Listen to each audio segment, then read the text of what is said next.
आज मेरी जिंदगी में एक ऐसी लड़की है जो मुझे कुछ करता हुआ देखना चाहती है। ड्रामा सीरियल कभी में कभी तुम के लास्ट एपिसोड में आप देखेंगे कि मुस्तफा के माँ बाप से मुस्तफा की उदासी देखी नहीं जाती। वो सुबह उठकर ऑफिस चला जाता और रात गए जब वापस आता तो खाना खाए बगैर अपने कमरे में चला जाता, न किसी से बात करता और न ही कमरे से बाहर आता। मुस्तफा के माँ बाप को शक हो जाता कि शर्जीना और मुस्तफा के दरमियान जरूर कुछ हुआ है, जो दोनों एक दूसरे से नाराज हो गए हैं। वो पता लगाने की कोशिश करते हैं कि आखिर ऐसी क्या बात है जो मुस्तफा ने अपनी ये हालत बना ली है। वो मुस्तफा को बताए बगैर शर्जीना से मिलने के लिए उसके घर चले जाते हैं और शर्जीना से माफी मांगते हैं। फिर शर्जीना से पूछते हैं कि तुम्हारे और मुस्तफा के दरमियान ऐसा क्या हुआ है जो तुम दोनों एक दूसरे से नाराज हो। यहाँ तुम अकेली बैठी हो, वहां मुस्तफा ने अपनी क्या हालत बना ली है, ना कुछ खाता है और ना ही किसी से बात करता है। फिर शर्जीना की माँ उन्हें सब बताती है तो वो शर्जीना को समझाते हैं कि जो कुछ भी हुआ मुस्तफा को माफ कर दो, शर्जीना! और हमारे साथ घर चलो।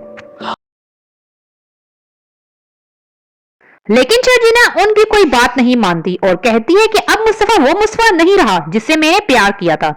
अब वो जो बन गया है मेरा उसके साथ रहना मुमकिन नहीं। फिर मुस्तफा के माँ बाप वहां से चले जाते हैं। कुछ वक्त गुजरने के बाद एक दिन शर्जीना को ख्याल आता है कि जो कुछ हुआ उसमें सिर्फ मुस्तफा की गलती थी, कहीं मेरी गलती तो नहीं थी। वो सोचती है कि अगर उससे गलती हुई तो कहां पर हुई। फिर उसे रियलाइज होने लगता है कि इसमें दोनों की गलती थी, इसका कसूरवार मैं सिर्फ मुस्तफा को नहीं ठहरा सकती। तो शर्जीना मुस्तफा के पास चली जाती है और सब लोग हंसी खुशी रहने लगते हैं।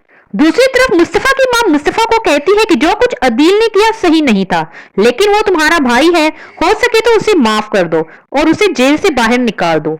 अदील जब जेल से बाहर निकलता है तो उसे बहुत शर्मिंदगी होती है कि जिस मुकाम पर वो खड़ा था आज उस मुकाम पर मुस्तफा खड़ा है और उसने उसे क्या कुछ नहीं कहा, फिर भी उसने उसे जेल से बाहर निकाला।